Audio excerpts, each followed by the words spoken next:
LSRTV. The following is a special presentation of iRacing on LSRTV, your home for sim racing.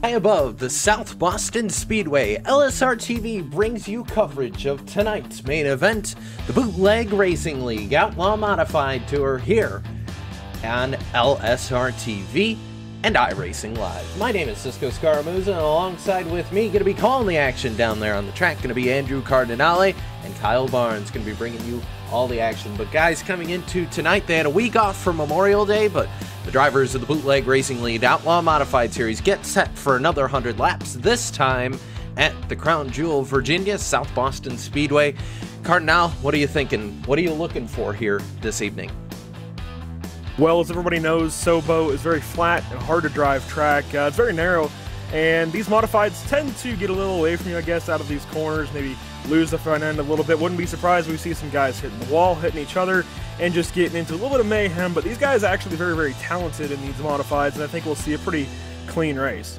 Yeah, absolutely. I definitely looking forward to it, Andrew. We come into tonight, take a look at the point standings. J.R. Shepard, after his fourth win last time out, is right now on top of the point standings. Got the win at Southern National Motorsports Park. Stefan Alfons, though, in hot pursuit, only 5 points back. And a dream season right now for Charlie Kuzma. Has had the best run he's had in a while, sitting only 9 points back in the third position. So a lot to gain for Kuzma potentially here this evening.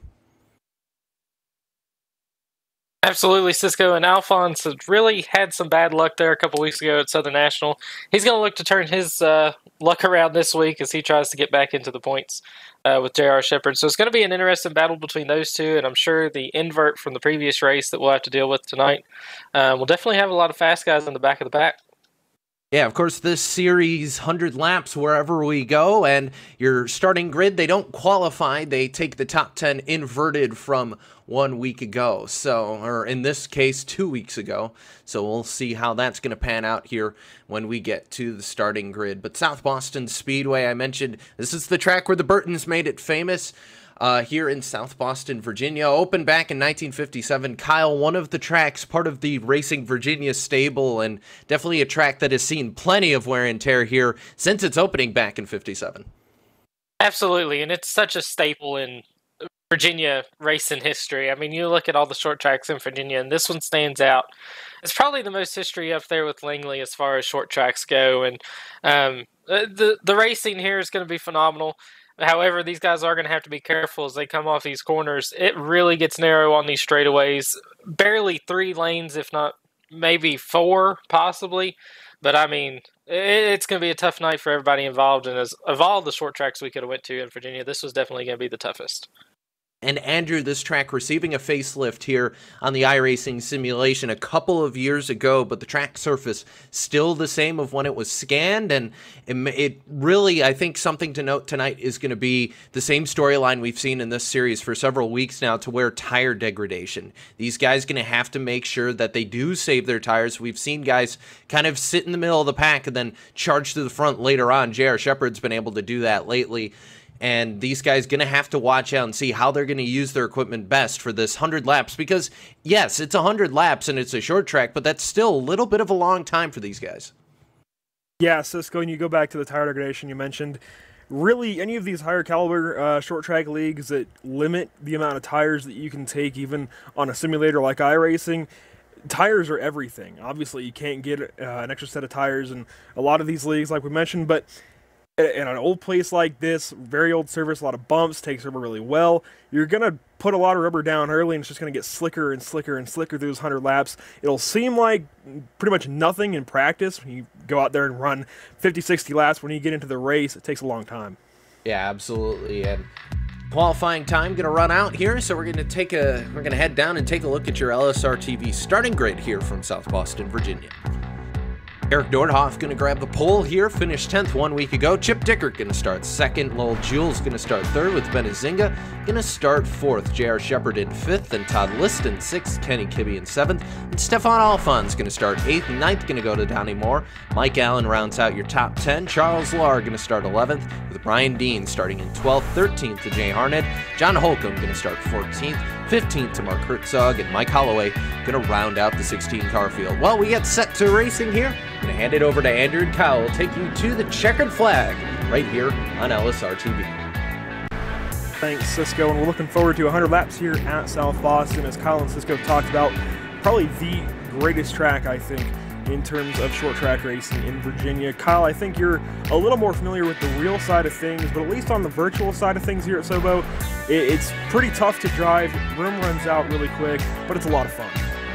Yeah, absolutely, and hopefully we can get a long enough green flag run tonight to where we'll see the groove move out and really expand. This track on the high side's got a little bit more banking up there that you can use to your advantage, so if they'll get enough green flag laps in on the bottom of the racing groove in the corners, you're definitely going to be able to use the top side, maybe make even some outside passes, so it's going to be interesting to see how we go through the night. And as we come into turns 3 and 4 for the final time before taking the green flag here tonight, Eric Nordhoff, once again, your pole sitter via the invert of the top 10, coming out of turn 4, looking for the green flag. Green flag is in the air, and Eric Nordhoff is off and away in the number 22 in the turn 1, has a pretty decent lead. Now we see Lowell Jewell go to the inside of Chip Dickert there for 2nd. Looks like he's going to complete the pass off turn 2. And look at that, J.R. Shepard already making his move to the inside as we have a caution already on the backstretch. And as we look who might have been involved, I think it's going to start off possibly with the 4-car, actually, Charles Lahr. Notice he has already left the server, actually, so he's already done for the night. The number 4, as we get it up on your replay, down the back straightaway has something happen, just gets right into the 59. The 59 of Mike Allen goes for a huge header into the outside wall, and it's chaos from there, Kyle. Yeah, absolutely. Looks like it may have just been a little bit more of impatience there than anything. Coming off the corner, the 4-car definitely was fast in practice, had one of the faster cars here tonight, and unfortunately the 59 maybe thought he was clear, jumped down to the inside, and the 4's right front Nerf bar was there. Unfortunate for everybody involved, but that's already going to send 2 cars to the pits. Yeah, and there was some significant contact that looked like John Holcomb on the outside wall as well. It looked like Mike Allen and Holcomb got together really, really hard. Might have even clipped the 23 of Brian Dean, but they got through it relatively easily. And aside from those couple of big hits, I think we'll be all right. And as I mentioned, Charles Lahr is done for the night. But it looks like Mike Allen's going to stick through it and try and complete this race here. Kyle, and an early ding like that can really set off a bad night, I guess. But at the same time, it gives you an opportunity, kind of a base. You're at rock bottom already to build on and go forward. Yeah, you're not entirely out of it in Mike Allen's case. He stayed out there, didn't go to the pits for repairs. Maybe hoping for a waiver around here from the admins, not sure, but he's only 1 lap down. He's going to have an opportunity for a lucky dog if the caution comes out, so he's definitely not out of it. He can make adjustments in the pits, get some repairs done, and he should be raring to go by the time we get towards the end of the race. And as far as the guys in the back, bouncing it off the outside wall in these SK Modifieds, don't really think it's going to affect them too much at a track like South Boston. But who knows? Some of them may have hit harder than what we could have seen here on the sim. Yeah, I don't think anyone's going to be too terribly off, I guess, as far as really the 69 and the 59, I think, are the only 2 that we'd have to look at. Brian Dean didn't get hit too hard, just a little bit in the left rear. I think he'll be all right. So we'll watch the 59 and 69 as the race goes on, but up front, it's going to be Eric Nordhoff and Lowell Jewell. A couple of the heavy hitters in the series, Lowell Jewell especially, and we mentioned J.R. Shepard towards the end of that first lap, getting through some cars already. He's already up to 4th position here, Kyle. So as they come down the back straightaway one more time before retaking the green flag, we're hoping for a longer run than that. That was only about a lap, but we're hoping for at least a little while. See how this track transitions as we come through turn 4. Looking for the green flag once again. Nordhoff in control, and he lags a little bit before getting going, stacks up the field a little bit, get on some Nerf bars, but they get into turn 1 just fine. Yeah, stacked up the field quite a bit on from about the 4th row on back, but it looks like Chip Dickert's actually going to take it a little bit easy. He looks like he's almost trying to get to the outside as we got Eric Nordhoff control the lead here, and Lowell Jewell's looking like he may want to go to his outside. Yeah, you see that 5 car already testing that outside line, and I know at least about halfway into this race, like you mentioned, we'll see them start to test with it, but I really did not expect by lap 10 to see one of these guys going up to the higher line, seeing what's up there, but you see some guys further in the pack doing that. Looks like maybe the 87 of Todd Liston doing that. He's definitely trying something right now. Granted, he's got a car to his inside, can't get to the bottom, but he's at least giving it what it's got. And just ahead of him, actually, Chip Dickert has settled into 4th position behind J.R. Shepard and Lowell Jewell. Eric Nordhoff still your leader. Yeah, Eric Nordhoff definitely has a mirror full of Lowell Jewell, though, as Lowell's working his rear Nerf bar off. Really, really hard, going to his inside, looking outside. I mean, he's all over Eric's rear bumper, so it's going to be interesting to see how that battle develops, as we still have Nzinga and Liston battling side by side towards the 5th place position, trying to battle for that. And Liston's holding pretty strong outside line. I think the longer this goes, it's only going to benefit Liston as we keep going through the race. And as we say that, Nzinga gets a little bit loose there off turn 2. Yeah, and of course, Nzinga has the shorter line around the corners, Kyle, but as soon as you come off the corner, that 87 is going to have actually a higher a higher exit speed out of the corner, be it turn 2 or turn 4, and actually go down that short straightaway a little bit quicker than the 17 to the bottom side. So that's what's helping the 87 out. Plus, you know, if you're holding a guy down to the bottom, they can't use that whole, I guess, portion of the track to exit the corner. They can't hold as much speed, so it really just helps to run the outside, I guess, on corner exit. Corner entry obviously goes to the car on the inside line, but it's really working out so far for Liston on the top side. Yeah, absolutely. And if you look at Liston, I mean, he's not nearly as loose as what you see Nzinga down there on the inside. Nzinga's really trying to use the apron, but when he does, it's getting the rear tires off cambered there a little bit, making them slide, getting him a little bit loose. But as I say that, Lowell Jewell going back to the back bumper of Nordhoff, it looks like he may be trying to make a move to the outside, or maybe do a crossover here off turn 2. Yeah, I think Lowell Jewell is trying to play mind games right now with Nordhoff, just getting in his head and get Nordhoff expecting one move either to the left or to the right so that Lowell Jewell can take advantage of that. We'll see exactly where Jewell, I guess, opts to go, considering we can't really tell if he's going to try and go to the bottom or the top side based on what he's doing here. You see him taking a lower entry into 3 to block the 98 of J.R. Shepard, but sometimes he'll go to the top side and try that. So we'll see what he can do. Obviously, right now, though, I think J.R. Shepard is his bigger worry. Yeah, that's true. I think it just depends on what corner they're coming off of. Really, everybody here is struggling a little bit coming off that lower line.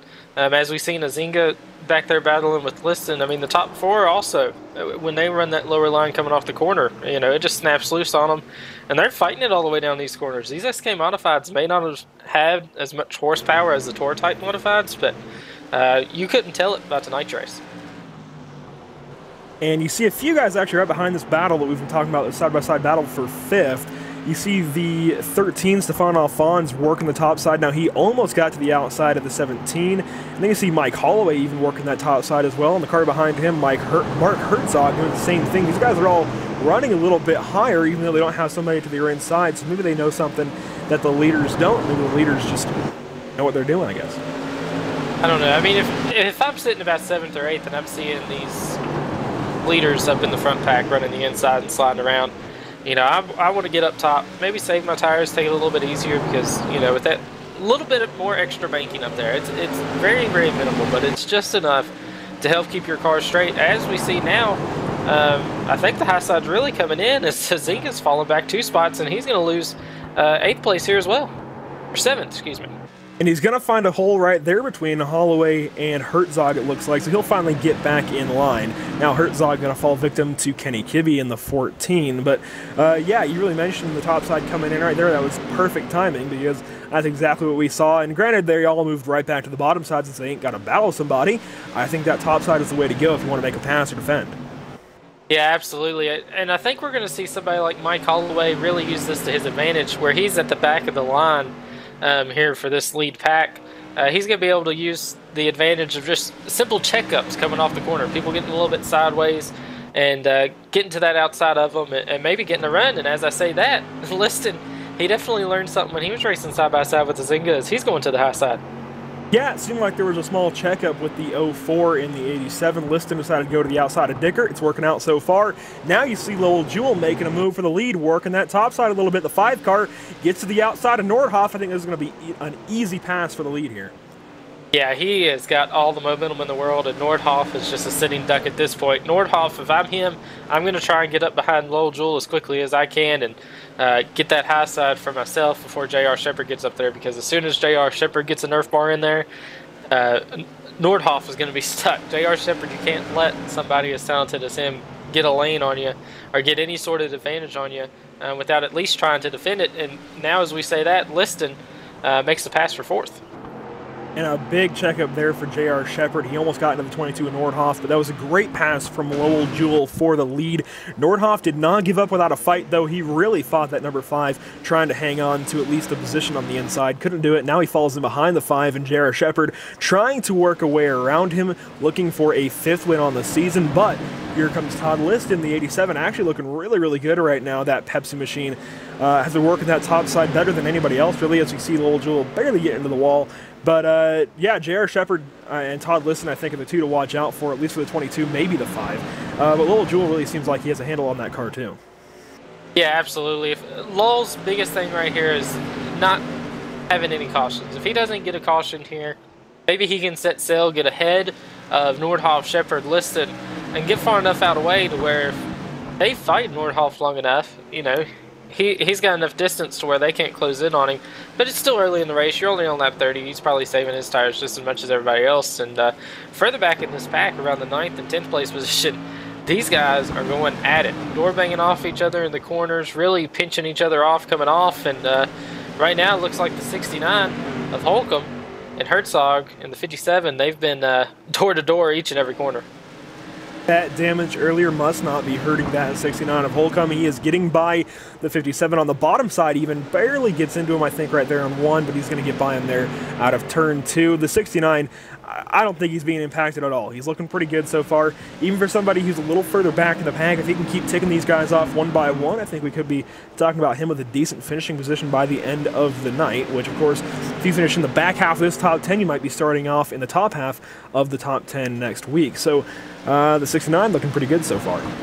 Yeah, absolutely. That damage isn't hurting him a bit as he comes back up through the pack. And we're getting a little bit more dicey up here in the top 3. I hate to jump around so much, but man, J.R. Shepard there a couple laps ago tried to get to the inside of Nordhoff and almost wrecked the both of them. Wasn't intentional, just got in there a little bit too hot, slowed up the track, and was able to save it.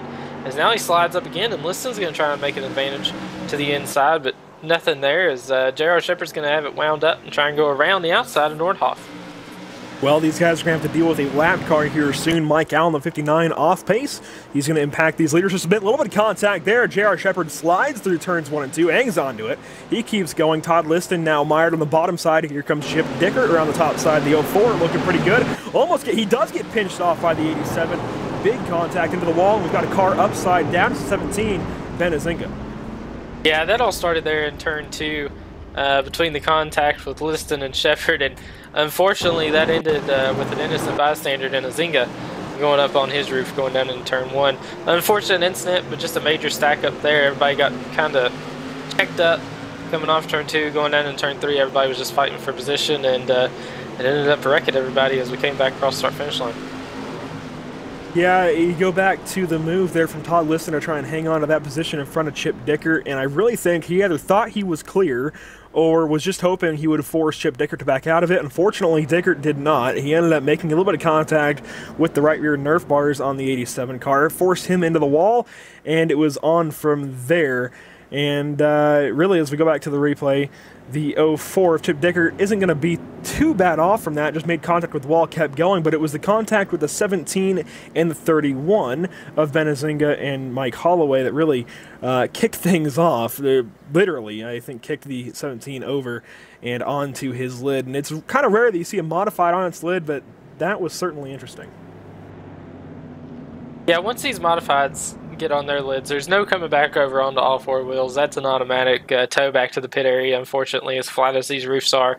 You got to have a massive hit from somebody coming through the accident to flip you back over onto your wheels. Just part of it, you know. It's unfortunate if you're a driver that's just caught up in something that wasn't even your doing to get flipped over on top of your lid and really stuck there without any force of getting back onto the all-force tires. So what can you do? But I don't know. This race we're going to have a caution here. This caution is going to bring us almost halfway at the restart point. So it's going to be interesting to see what happens on the restart, whether Lowell Jewell will go inside or outside, and how this is going to stack up the rest of the field. Is Todd Liston sitting there in fourth? He's going to restart on the outside here, and that's exactly the place he's wanted to be all night.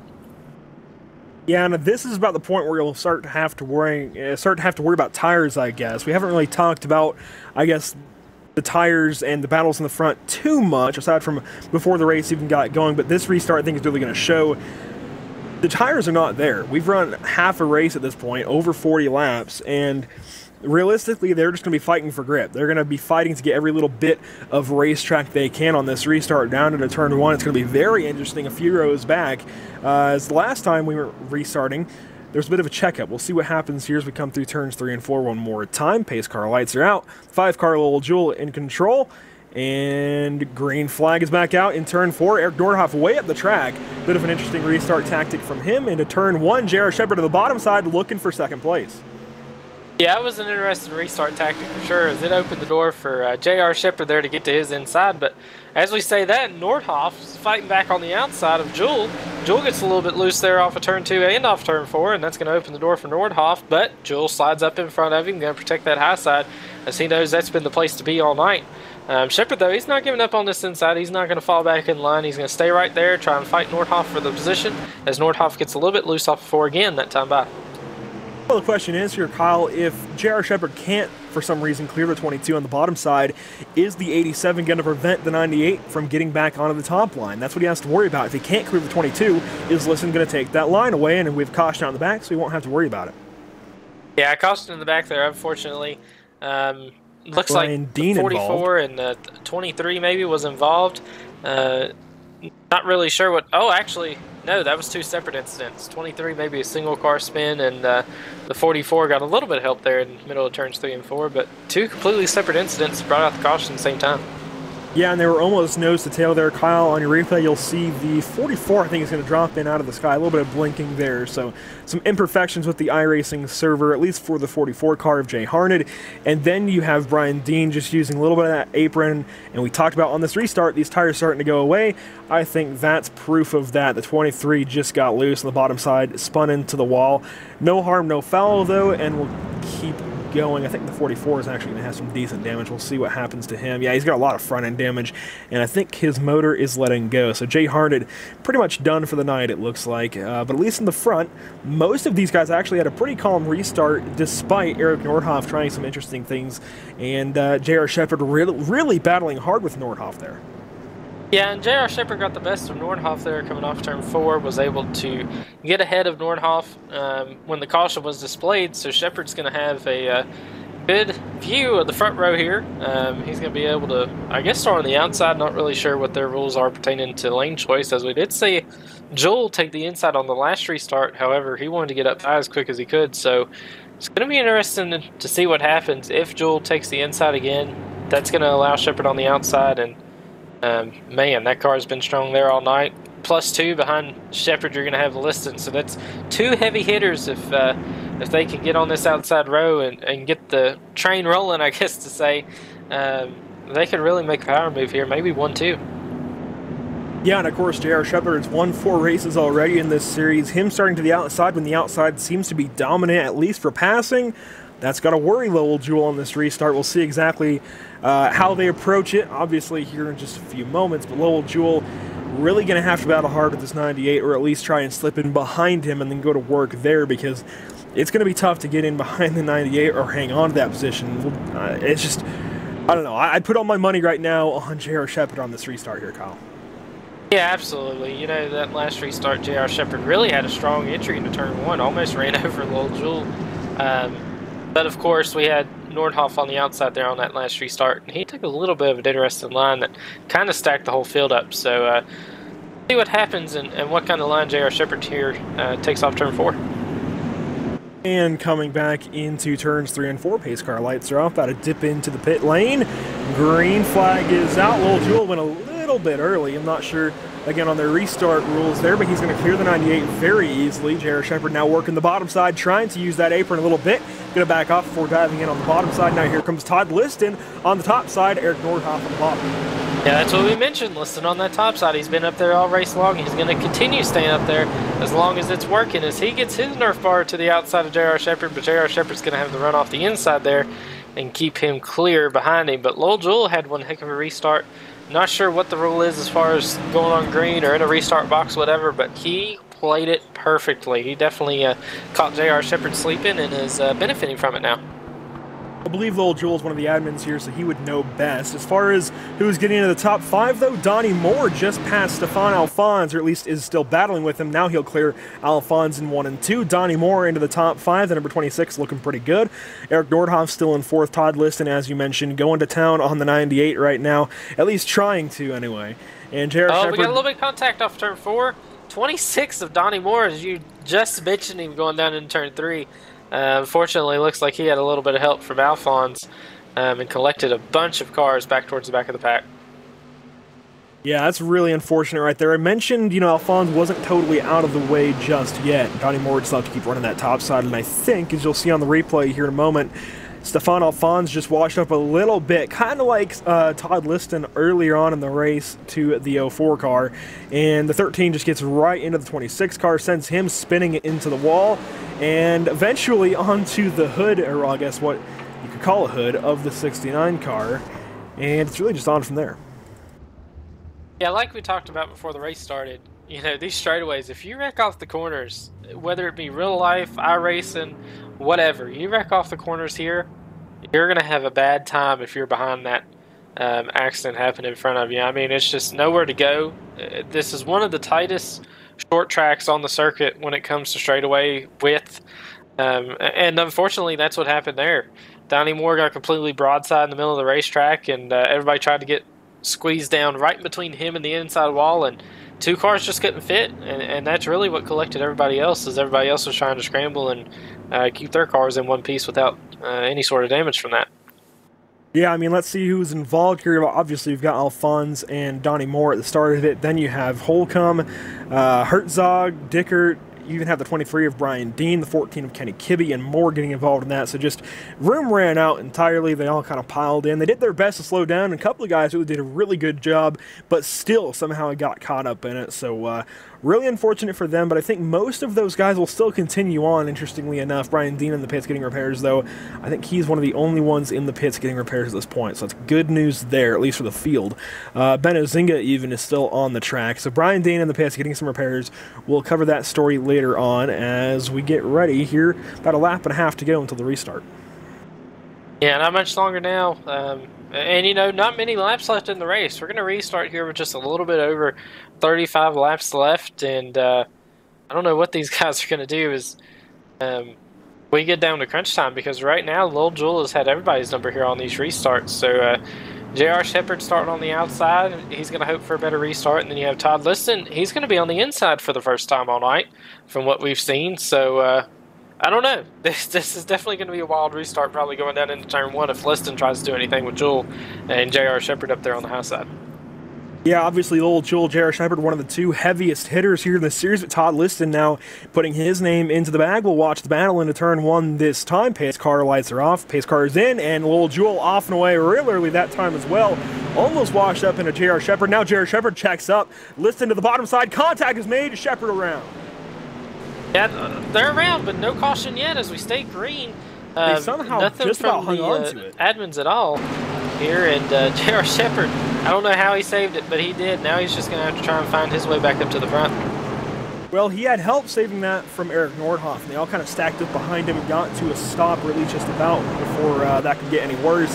Thankfully, they avoided calamity right there. That was very close, and Todd Liston maybe has to worry about possibly payback one of these restarts. I wouldn't say payback as far as an intentional wreck, but just harder racing from some of those guys if they catch back up. Obviously, we see how they can come back through the field. John Holcomb, who was in that first wreck, is 4th. Yeah, I mean, never count John Holcomb out. He's definitely been the I don't know, the Iron Man in this series all year long. Anytime he gets into an accident, he's always there towards the end of the race, always sticks with it, as he has Mark Herzog go to his inside, probably without any damage, if not just a little bit of minimal damage. So Herzog's going to try and move him up a little bit, maybe, going into the corner, but Holcomb's not going to have any of it as he hits him again. Yeah, there was contact into 3 at that time from Herzog to the 69 of Holcomb there. We'll see what that turns into. I think it's not going to be much. I think Holcomb's going to let him go. Now he'll have to worry about Eric Nordhoff, and then behind that will be Jay Harned, the 44. We just saw him interact not too long ago. Now he's back in the battle, almost into the top 5. Yeah, this is completely shaking up this entire field. I mean, the inside line was able to get through it pretty much unscathed, while the outside line was just completely jacked up on that last restart. So everybody's a little bit mixed up, and we're trying to get back into the positions that we were in under green flag conditions. Now J.R. Shepard's caught to the back bumper of John Holcomb on the high side. J.R. Shepard's been using the outside to his advantage to pass all these guys. Meanwhile, Holcomb's been getting passed on the inside. So this is not the place J.R. Shepard wants to be, as he may get boxed in here off turn 4 as they wreck in front of him. Oh my goodness. Huge wreck going down in turn 1. Eric Nordhoff and John Holcomb both into the retaining fence there, the catch fence. And I don't even know how to explain that one. We'll go back and get a replay, of course, on your screen. That was just bizarre. I was saying at first to the contact with the 04 into the wall. That was Chip Dickert getting the wall at first. And then I can't even begin to explain what happens here with John Holcomb and Eric Nordhoff. I think Holcomb just got squeezed. Yeah, Nordhoff, I think, might have thought he was clear into 1 and came up and just there was no room. Yeah, unfortunate situation there. Just it looks like they ran out of room on the front straightaway. You hate it. But, on the bright side, I guess, for everybody that was behind them, this happened a little bit further down the straightaway. So these guys were wrecking going into turn 1. They were able to get down up against the pit lane wall there, and I don't think anybody else got any damage. If they did, it was very minor, maybe just clipped the car while they was going by, but nothing major, nothing to really put anybody else out of the race tonight. No, I think you're right. I think the only other car with damage would have been Chip Dickert, and that was his own thing, getting into the wall out of 4. But, I mean, how many times can you say you watched a modified race and you saw not only 2 cars roll over, but 1 car get stuck in the catch fence? That's just bizarre. Yeah, it's definitely weird and not up to par. A couple weeks ago at Southern National, these guys had quite a few incidents, but we never really seen any rollovers. I don't even think a single car got into the catch fence. Maybe just 1 rollover going down in turn 1 early in the race 2 weeks ago, but I don't know. This has been a wild night, and if you were at the racetrack in real life, you might be looking up and seeing if there's a full moon. Yeah, for sure, and I think you'd be listening for some wolves howling. But either way, we got to focus on this battle here again for the lead, because now we're getting to about just over 20 laps to go here, Kyle, and Todd Liston back to the outside here on this restart. He'll line up to the outside of the 5 of Lowell Jewell. That's going to be an interesting battle into 1. Then you have Stefan Alphonse and Mark Herzog. They're going to be battling into 1 as well from row number 2. Then Jay Harnett and Donnie Moore, a couple of other guys, are about even. Finally, in about 7th place, you'll find J.R. Shepard to the inside of Chip Dickert. This is going to be a crazy restart here, Kyle. We're going to have 22 to go when we come around and take this green flag. This will be exciting as we get ready to go back green. Again, Lowell Jewell, your leader on the bottom side. That's going to be the 87 of Todd Liston on the top. And Lowell Jewell should be going right about there. He goes. Green flag back on the speedway. Lowell Jewell with a pretty big lead into turn 1. Yeah, massive jump there by Jewell again, but Liston holding it out on the outside as he tried to get to the outside of Jewell. Nothing happening there. A big caution wreck in the back. Big wreck. I believe J.R. Shepard got through it, so I think it's going to be Chip Dickert. Yeah, Chip Dickert. A 3rd car over. Goodness. Yeah, it's... Of course, you'll get the replay on your screen, but it looks to me like Dickert actually just got loose out of the corner. He might have had help. No, he just gets loose out of turn number 2, gets tagged by Kenny Kibbe. He's going to spin down the track in front of Mike Allen, who is trying to recover from that first wreck on lap number 1. And from there, it's just on. You see the 04 actually back up onto the inside wall this time, and that's how he goes on his lid. Almost was righted, and then something with the iRacing physics and the modified just rolled it over that one last time, and that's going to end Chip Dickert's night, as if the motor wasn't bad enough. Yeah, just get the rollback out there for him, as that car is toast. It is it's going to have to go to the scrapyard after this night. But heads up move by both Mike Holloway and Ben Azinga. You know, there wasn't many cars behind that accident, but those two were full throttle coming off turn 2, and they were able to stop before they got there. So, great heads-up move by them to prevent it from getting any worse.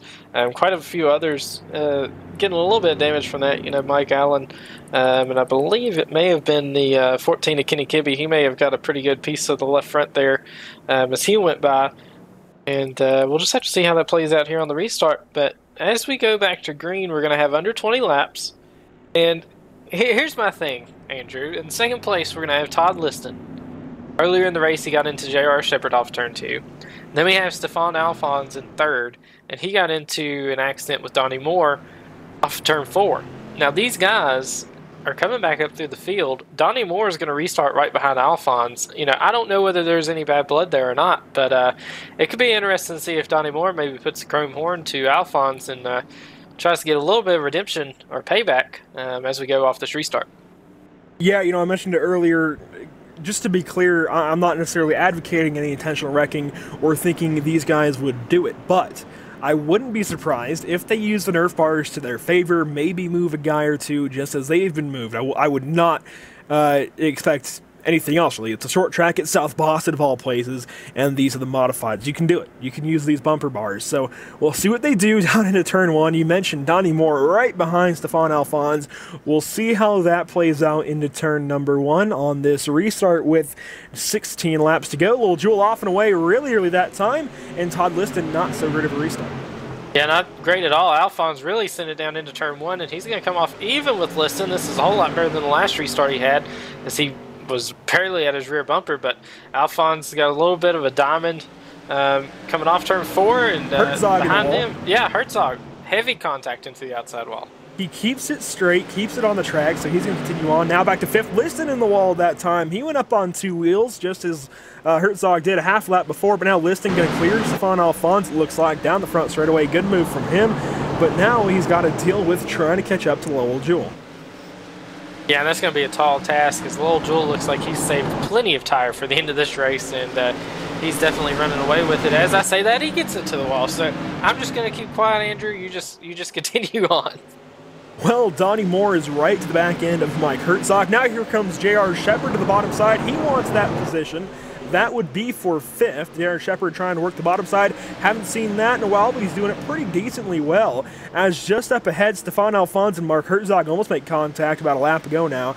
And J.R. Shepherd is still working the bottom side, almost down onto that apron. Using that apron to maybe de-wedge the car a little bit, try to get some drive off. And it's almost working. It's almost helping him rotate just enough to use that bottom side. And behind him, it's going to be Kenny Kibbe and Mike Holloway. So they're battling there. And really just a great battle all the way through the top 10. Yeah, at this point, 10 laps to go here at the line. We don't care where the car is working at. We're going to make it work. And we definitely see that up front with the top 2, Liston and Jewell just going anywhere they have to get a little bit of speed. Jewell down on the yellow line, and Liston taking a high entry and then really diamonding the corner off on corner exit. And Liston looks like he may have something here as we get closer to the end of this race. And as I say that, he moves up the track as well. Well, you know, Kyle, I think really this whole track has opened up, which I actually noticed in a street stock race of my own here not too long ago. As a car to the inside, I think, just spun. It might have been, it was Kenny Kibbe. No caution, I don't think. We'll see what happens, even if I can just call it out. I think he just gets loose on his own. No, he got some help from Mike Holloway. So I'm not sure if that's going to be on your replay here in a moment, but Kenny Kibbe around, no caution comes out. But anyways, I noticed a race of my own not too long ago here. The whole track opened up right at the end of the race, and I think that's what's happening here. It was the same length, 100 laps, and I really think they can run just about anywhere and make it work. Contact behind Herzog, I think, almost went around. They keep it going, no caution again. Yeah, they were lucky that iRacing official didn't throw a caution right there. Alphonse was completely broadside sitting in the middle of the track. But look who is in third now. J.R. Shepherd, pretty much been the closer here in the Outlaw Modified Series, and if he has anything to say about it, he may try and get up there to the lead and battle for position. Yeah, and we already talked about some retaliation. I wonder if J.R. Shepherd could somehow work up just close enough to the back end of Liston. Do you think he'll give him, I guess, a hashtag send it move and try and get to that back bumper? He may, but you know, watching Liston, or excuse me, watching Shepherd all season long, I don't think he would be somebody that would do that. But if he can get within range to where he feels comfortable enough to give in that chrome horn, I wouldn't put it past anybody.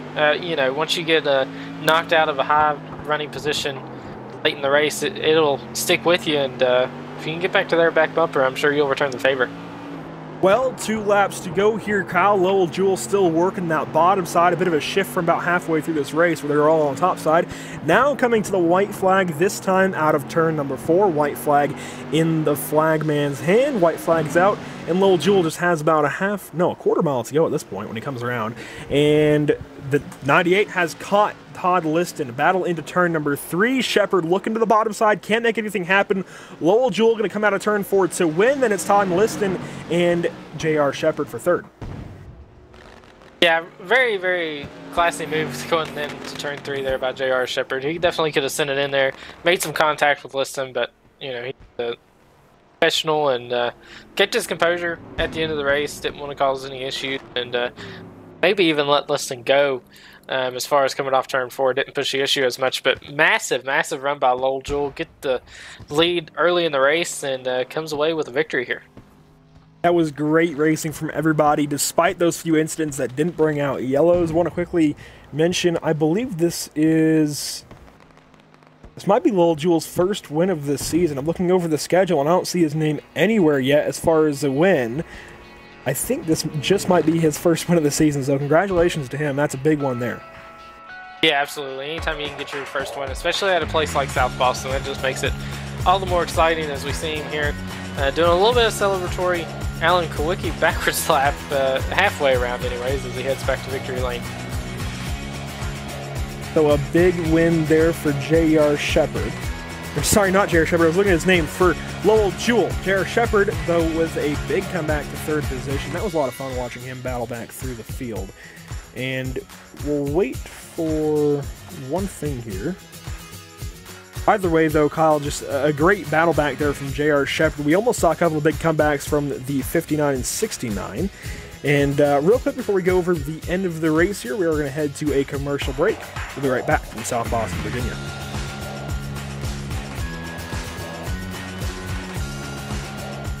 Team racing.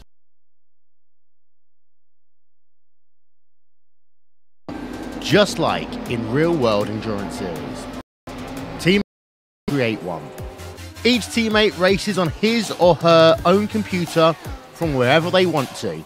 Your teammates can be anywhere in the world, and changing drivers mid-race is as easy as a click of a button. iRacing features team endurance events ranging from just a couple of hours to 24 hours in length. So, if you fancy taking part in an iRacing endurance race in the future, you can learn more about team racing on the teams page on the member website.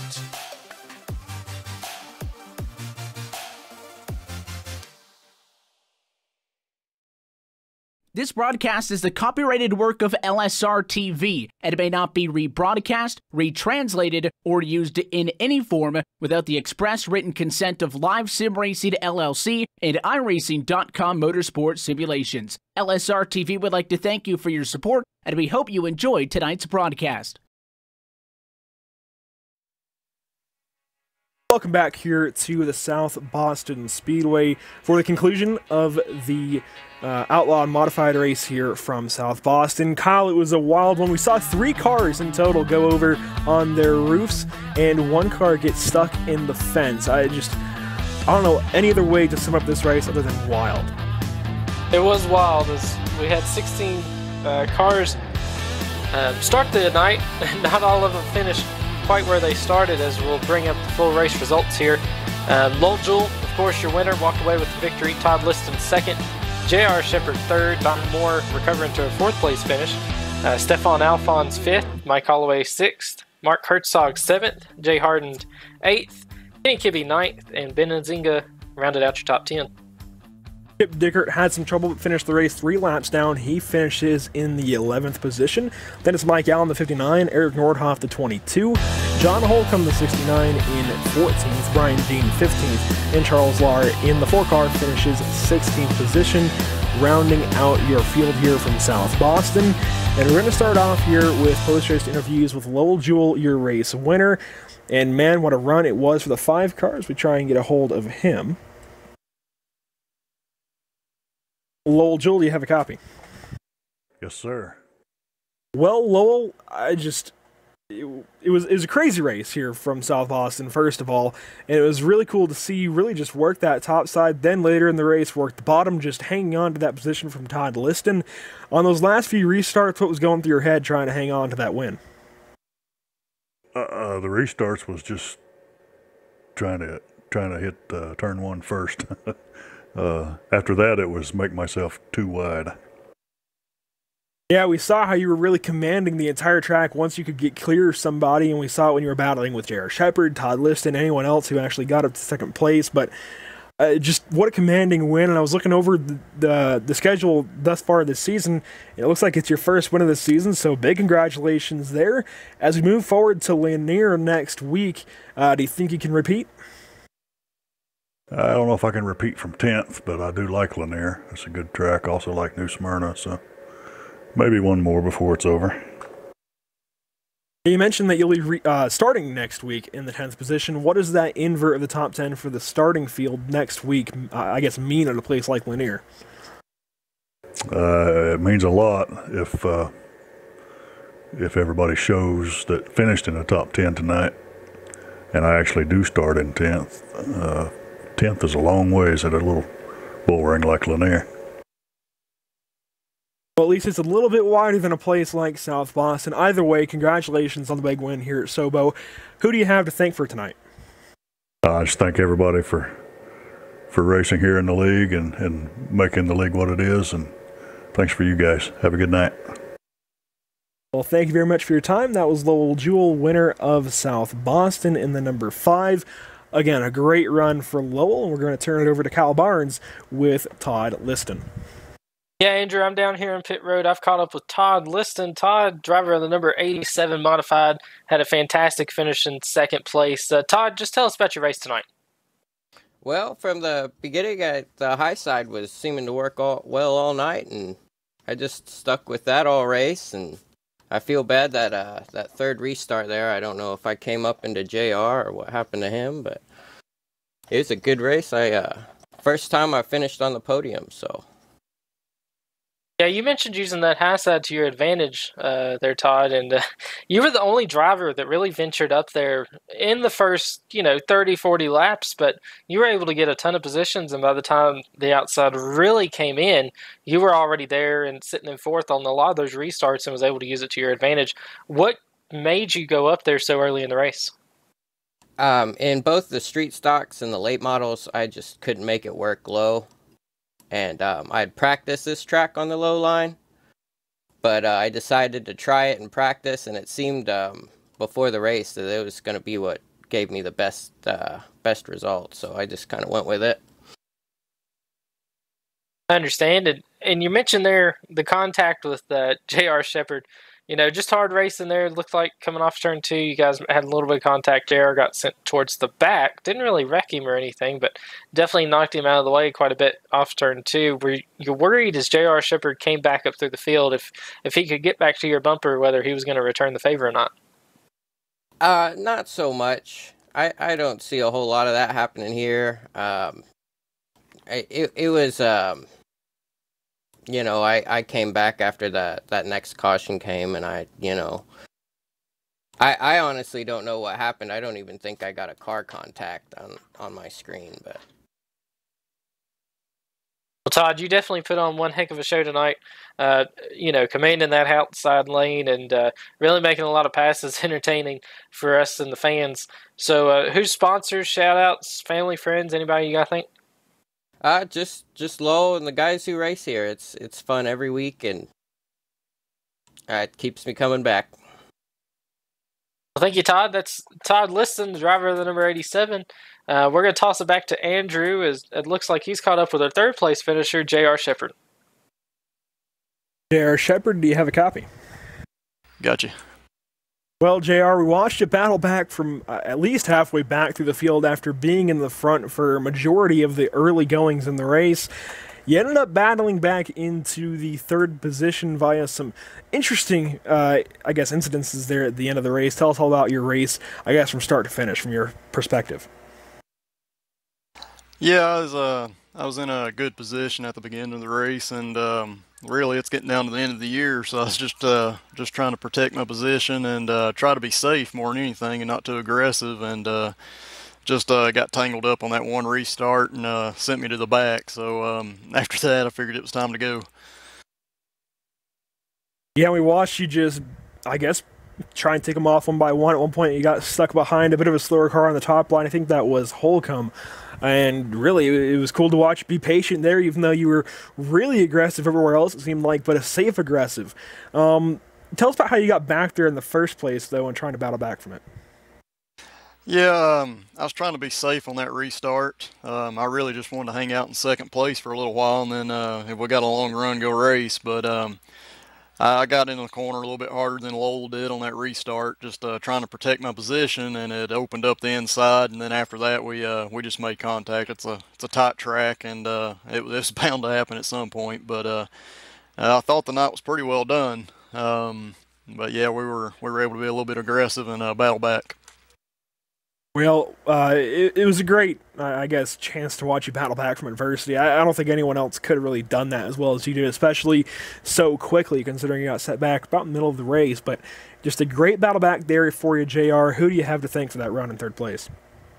Yeah, I'll give a shout out to the Bootleg Racing League. It's a great group of guys that we have here. We get to race every Saturday night. Thanks to Lowell for being able to do that. And yeah, hopefully we can keep it up and do some good racing for the fans. And I want to give a shout out to Lowell and Todd for finishing up front tonight. They did a good job.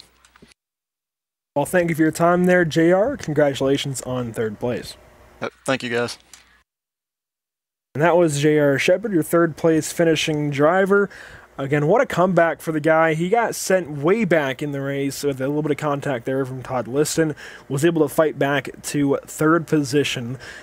Just a great comeback story for him. And as we wrap up here tonight, Kyle, I guess, what was your big highlight of these 100 laps? My big highlight would have to be Todd Liston. He battled on the high side when others wouldn't.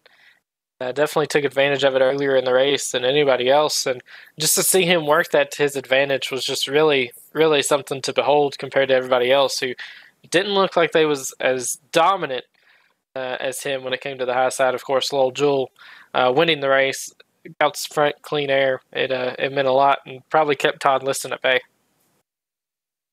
Yeah, it was a lot of fun watching Liston command that top side and really force the hands of the guys around him. As we wrap up here tonight from South Boston, coverage of the Outlaw Modified Series is brought to you by Joe Real Timing, the official timing software of LSRTV. Whether you spend your time on the sim behind the wheel, on the pit box, or from the spotter stand, JRT is the go-to software for iRacing timing and scoring analytics. Get yourself a basic download or get the pro version today at joel-real-timing.com. Also, follow us on social media, subscribe to our YouTube channel, and turn on notifications. And, of course, you can also follow LSRTV on Facebook and Twitter. Next up, I believe, for LSRTV will be tomorrow's Atlantic split of the SimPit Indianapolis 500 for the Major Series at 3:30 p.m. Eastern Time. Thank you for tuning in tonight. Hopefully you come back tomorrow. And again, just thanks from Cisco in the production trailer, Kyle and myself here in the tower, and everyone behind the scenes at LSRTV, Evan Pasoko, Laura Lawson, DJ Lyon, and everybody else here at LSRTV makes it happen. Thank you for watching tonight. We'll see you tomorrow.